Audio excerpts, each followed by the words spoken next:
Welcome to this new episode of the Smart and Sustainable City podcast. The European Network of Living Labs, ENoLL, is the international federation of benchmarked living labs in Europe with a global reach. Founded in November 2006 under the auspices of the Finnish European Presidency, the network has recognized over 440 living labs to date and counts over 160 active living labs members on 5 continents. Living labs are all about user-centric open innovation and co-creation in smart and sustainable cities.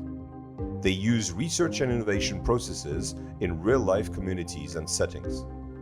Our guest today is Koen Vervoort. Koen is the network builder at ENoLL. If you're interested to create a living lab or accelerate your existing one, Koen shares some recipes to accelerate innovation in a multi-stakeholder environment. My name is real Flemish and hard to pronounce. It's Koen Vervoort. I'm the network builder at ENoLL, and ENoLL is the European network of living labs. I have been involved into what we call open innovation ecosystems since, 2006, I think. I was involved into the first ever living lab initiative within Belgium. And from there onwards, I worked for the IMEC institution, which is a research institution funded by the Flemish government around ICT. And very recently, at the beginning of 2020, made the change to what I call the European level within the European Network of Living Labs to manage our members. What is a living lab? Well, very good question. That would take us already probably 3 hours to explain, because there's no such thing like one definition of a living lab. So a living lab is an open innovation ecosystem in which multiple stakeholders comes together in an active way. So we always call it a quadruple helix engagement model, and the quadruple helix represents then public organizations, people, organizations, private companies, and academia. So therefore, we could call it the quadruple helix. More and more initiatives added the environment, so nature, to it. So we are more and more talking about a quintuple helix.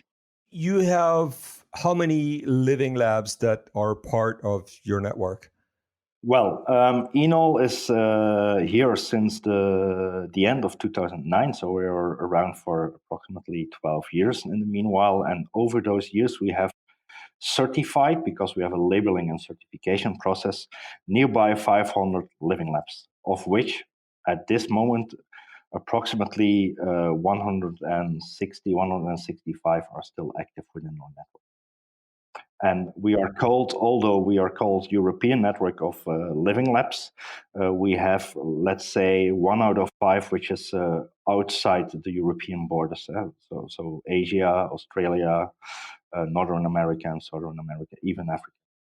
So I saw you cover all continents. That is absolutely amazing. Yes, of course, the main focus is within the European setting, but we do have, especially Asia is strongly focused on living lab methodologies as well already.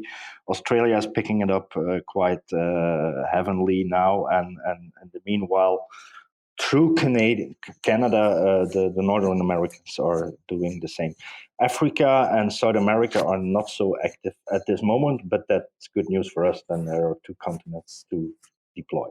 So still opportunity for growth. Yes, of course, and that's of course the intention. Well, not growth itself, but what we want to do is to indeed, like you mentioned, interconnect all those continents and try to prevent our members for having to reinvent wheels, because a lot of our living lab initiatives, they do a trial and error project, and then another one starts doing a similar project, and then you can learn from each other. So that's why we as a network are trying to interconnect our members as highly as possible.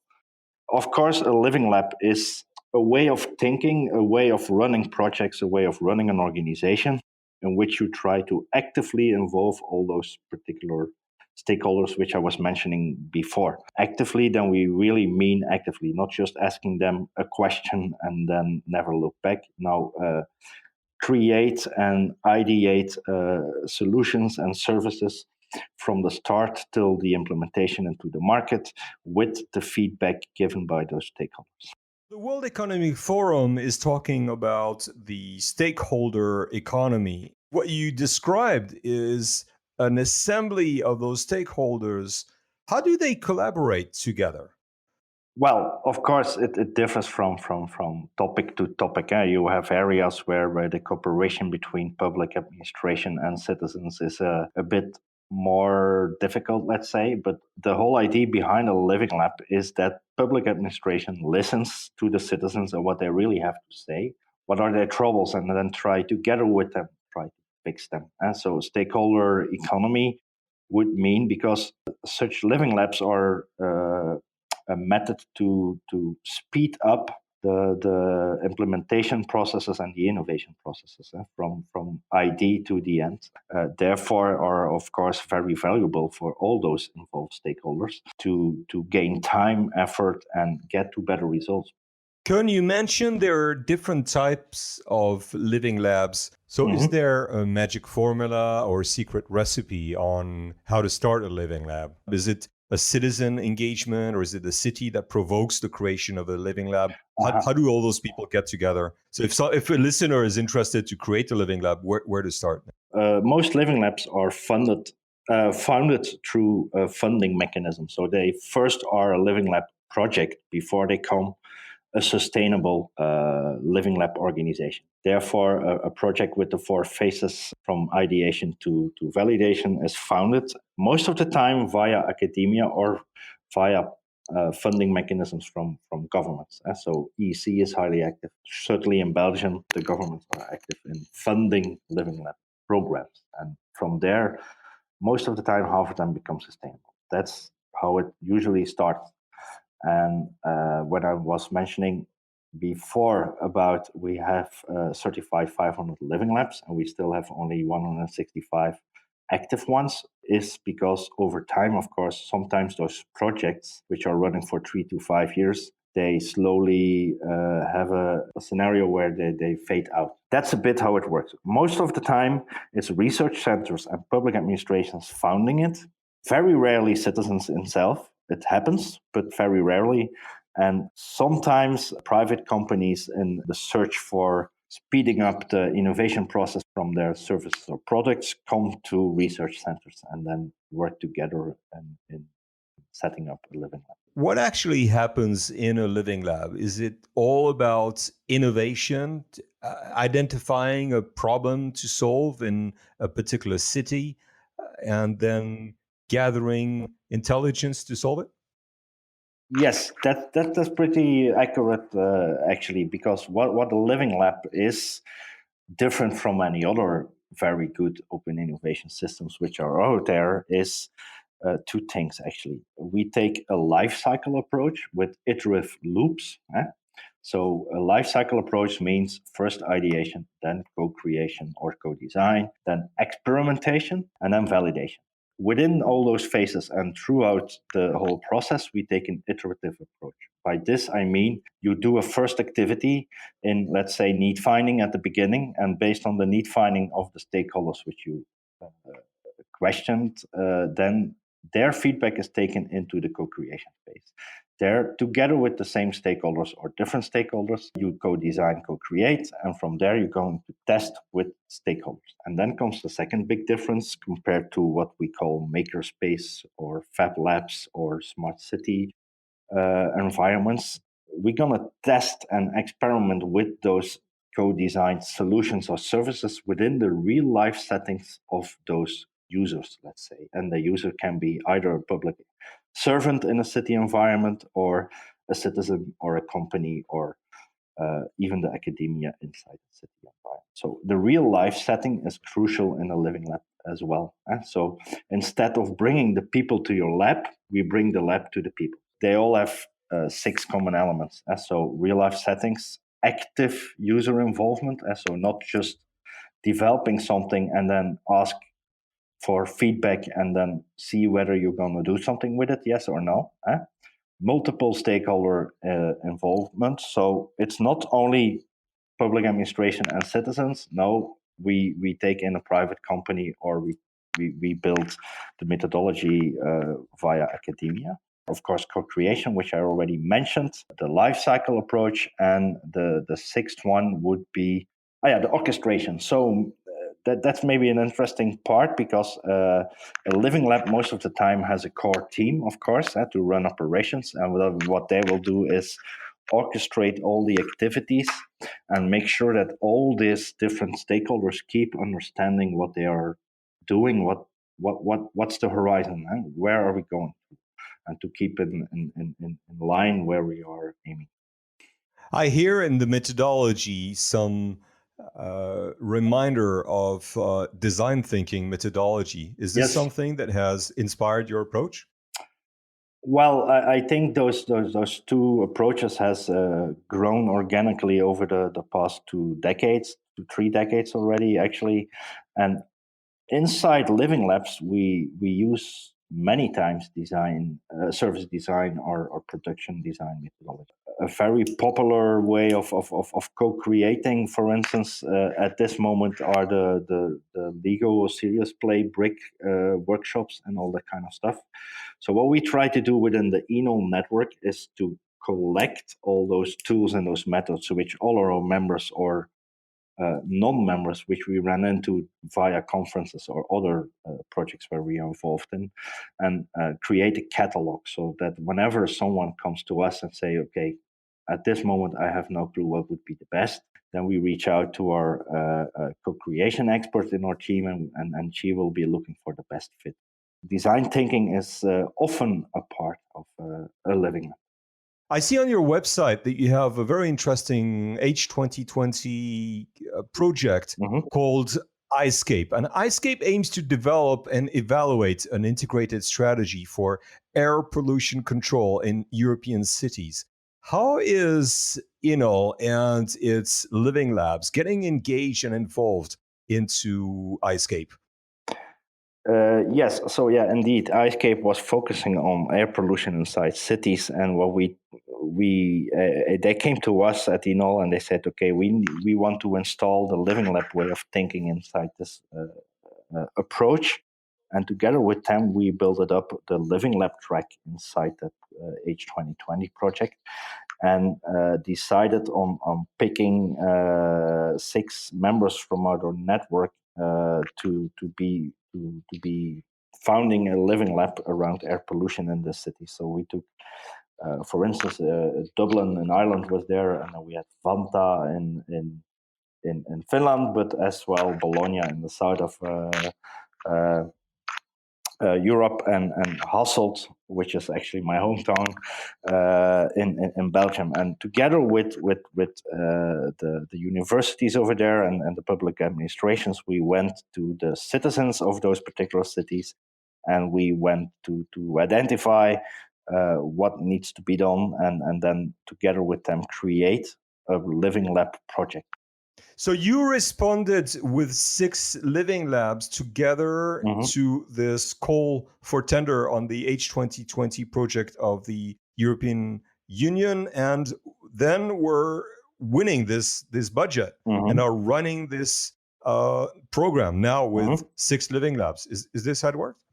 Yes, that's correct. And in fact, the living lab tracks have been finished now, and then in the end we have gained some very nice results, actually, which you can indeed find on the website of Icescape as well. There's even a handbook around it, so that this can be reproduced in other European cities, because that was, of course, a part of the aim. How can we then later on scale this up to other regions or cities to provide them with the outcomes of the living labs? The living labs all had, of course, different troubles, and they focused on slightly different solutions and or services, but the main framework, let's say the methodology on how to involve all the stakeholders inside that project, was delivered to the project via the exports which we have in our network.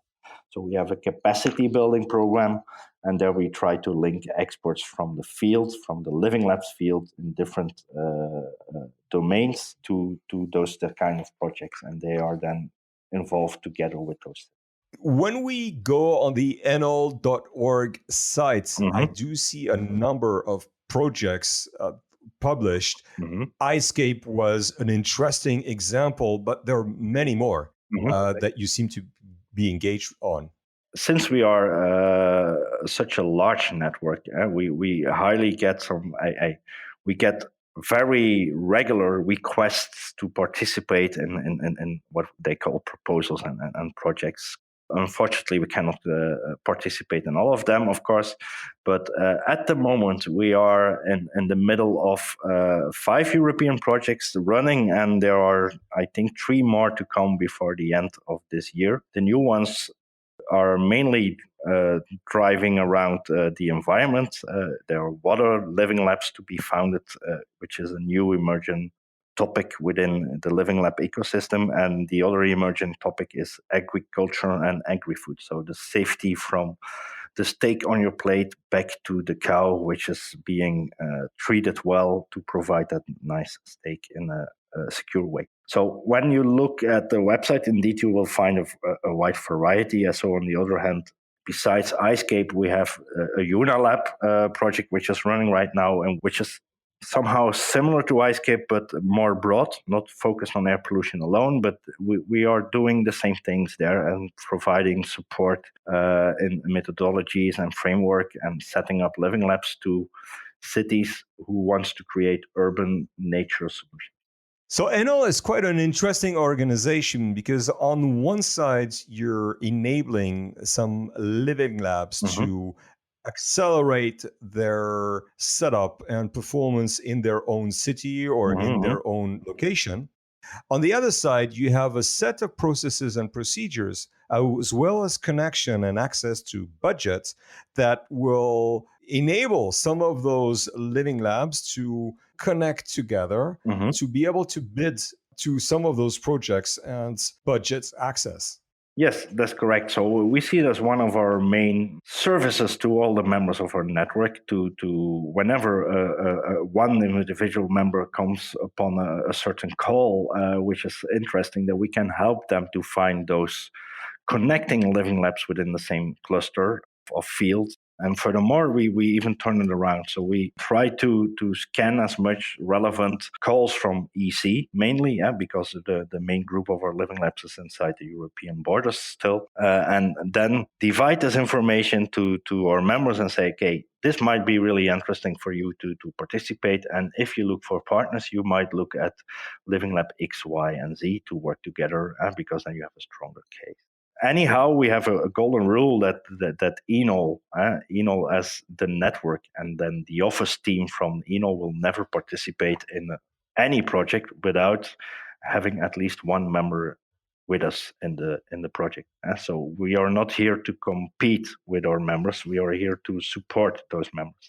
What we try to focus on quite much and try to invest on a continuous basis is to know as much as possible from our members to be able to connect them better to other peers inside and outside the network. So that's one thing. And indeed, like you mentioned, another focus point of us is to create that vertical connection. So how can a small living lab in a small rural area in Serbia get to that European money without knowing the people within all these institutions and units within the EC? So yes, we try to keep up the connections with the EC decision makers and the policy makers. We even try to influence calls. So let's try to add the Living Lab methodology to calls which are relevant for society, but where Living Lab methodologies are not infused yet, by working together. And so we'll probably come back to this later briefly on our Digital Living Lab Days conference in September. But the main goal there is actually not only knowledge sharing between members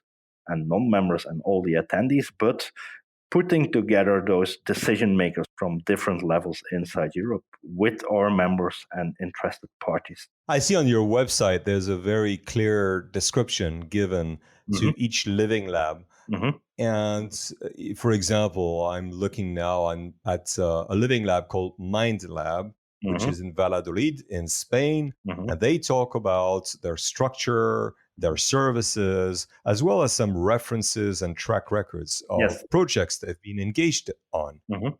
Do you see a lot of those best practices being shared from one living lab to another? Yes, that's another focus point of the network. So learn by doing. So don't reinvent the wheel, like I was mentioning already before. So when since we are such a large network with quite a rich history in the meanwhile, all of our members have flagship projects, like you say, best practices. So our conference again is mainly about this as well. So members get the opportunity to share the results of those good practices via an academic paper, or an interactive workshop to show the tools or methodologies which were developed inside those best practices. And we try to do this in a clustered way, so that within the full basket of eggs, the chicken can still find the egg which is the most attractive to them. Because, like I said, living labs are within all city domains from A to Z. So we created some verticals around, for instance, health and well-being, which is a logic one, energy and environment, but also AI, for instance, but not just technology of AI, but then how does AI affects the society inside cities and outside cities? So the social impact of AI. And then and another important one is social innovation and digital rights. So make sure that anyone can innovate and benefit from those. So actually, the tagline from ENoLL is empower everyone to innovate, and we strongly believe that. Can I see a lot of those living labs Mm-hmm. being in cities Mm-hmm. and being an element of innovation for cities? I see Mm-hmm. Bilbao, I see Helsinki, I see um, Cornella, Mm-hmm. and many cities from Europe and around the world. Mm-hmm. Actually, do you see most living labs being in cities, or do you start seeing the countrysides also having some living labs Yes. develop? Well, it's true that the let's say the first living lab movements over the years have been in city environments, but more and more those living lab methodologies got infused into what we call rural and urban areas, the not large city environments. That's true. So yes, it is, and when you look at the society and in a whole, and the troubles which we are facing, then you will find the same clusters and living lab emerging in the same trouble zones, let's say. So when we look now at emerging living labs clusters, then we look at green living labs, everything to do with the climate change. For instance, we are starting, like I was mentioning before, 2 water living labs. So water will be the new data, will be the new oil, because it will become more scarce and scarce. And therefore, how can we, from a living lab way of view, improve water management, not in only inside city environments, but certainly in rural areas where there is, for instance, a large risk of flood or that kind of thing. Everything which comes with the water. So not only too less, but too many as well. Koen, you do have a number of activities and a number of events that enable your various living labs to Mm-hmm. connect Mm-hmm. and leverage best practices. Tell us about a couple of those events and activities that you do. So yes, the most important event which we do on an annual basis is our Open Living Lab Days conference at the beginning of September. Unfortunately, due to COVID, like I think the whole globe we had to make a shift to digital living lab days, but we are trying to replicate the experience of the Open Living Lab Days into the digital world. Digital Living Lab Days will run from the September 2 till September 4, and It's our annual community event. We rather call it an event than a conference. Of course, it is conference because there will be presentations of the latest academic developments inside the Living Lab ecosystems. But the main focus is on topic debates, and so create those, like I was mentioning before, the relationships between EC people and members and other attendees, and discuss about the trouble zones, which we were mentioning before. Another very important part of the conference is what we call interactive workshops. So it's a real challenge this year, but we are so happy that although it's new for everyone, we got 25 plus applications for interactive workshops. And when we say interactive, it's really put on the sleeves of your shirt and start co-creating within that workshop. So it's not just a presentation and some Q&A. No, it's the whole use of those Living Lab tools and methods. Is the registration open for non-ENoLL members? Of course, our annual community event is open for everyone which is interested in what Living Labs are about and want to learn from them or want to learn something to us. Excellent. And I see a lot of inspiring conferences and speakers, as well as the ability to leverage best practices and understand what are the innovation forces in Living Labs around the world. Another activity that I do see ENoLL gets involved in is a virtual learning lab. Yes. And I understand that is lasting 8 weeks and is a whole program and a whole curriculum. Could you tell us a little more about this? Of course, with pleasure. What used to be a full day of interactive teaching with the experts from our network, we have turned into a virtual learning lab course of 8 weeks, where from A to Z, from the start to the setup, you learn which elements are crucial to set up a Living Lab and which pitfalls are there to avoid. And we try to do this in a MOOC approach. So it will be, of course, presentations and best practices like we were mentioning before from experts from our network, then get interactive with the audience in the session, give them a little piece of homework to make that general more explanation specified to their specific use case, put them in contact with the experts on an individual level, and then on to the next module. It's an 8-week course and we are very happy with it. It's the first ever, but we are sure that there are many, many more to come. Koen Vervoort. Yes. I hope I'm pronouncing your name properly. Thank you very much. You're so welcome, Pierre. Thanks for having me, and talk to you soon again.